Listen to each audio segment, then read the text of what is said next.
leta y'u Burundi ikenguruka imigenderanire hagati ya Eklezia Katolika na leta y'u Burundi. Mugabo tukifuza ko iyo migenderanire yoteje imbere gusumba. Yabivuze na kuwa Musenyeri mukuru wa diocese nkuru ya Gitega ati burya amadiyoseze arafite aterera. Nivyo nyakuwa Musenyeri turabizi ko afite aterera. Igihe mwubatse ishure, igihe mwubatse ivuriro, igihe mwubatse ibitaro, ibyo bintu bikaba bije gusahiriza bene igihugu, biraheza bikunganira leta. Hamwe leta yubatse ishure igasanga Eklezia Katolika yararyubatse, irafasha.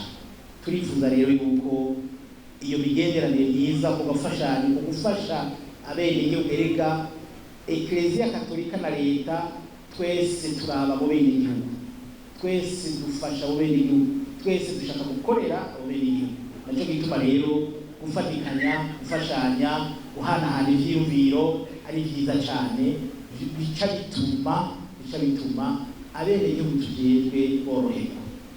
Dusanzwe tuzi yuko hari abene igihugu ba mikoro make, ivyo turabizi. Naco gituma dutegereza gufashanya kugira ngo nuriya mwene igihugu muto ashobore gushikirwa nawe n'iterambere ku rugero rwiwe, n'imiburiburi ntihagire umwene igihugu yoba ashobora kurara adafunguye. Banyakuba abasaserodoti ndazi ko babizi, iyo muravye muri za muko ku munsi w'Imana muhora mubona yuko hamwe na hamwe usanga bitifashe neza. Iyo bimeze ukuntu, nico gituma rero dutegerezwa gufashanya kugira ngo tuduze icyo nokwita mu Gifaransa niveau de vie y'umwene igihugu.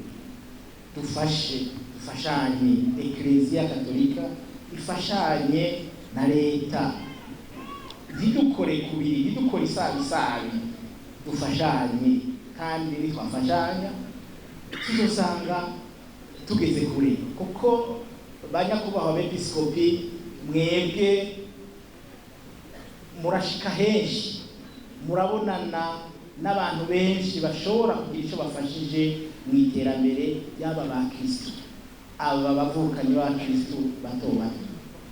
Iyo rero mubashikiriye bigaheza bigakunda, hagira umugambi uyu canke uriya uza kurangurirwa hano mu gihugu, biraheza bigafasha.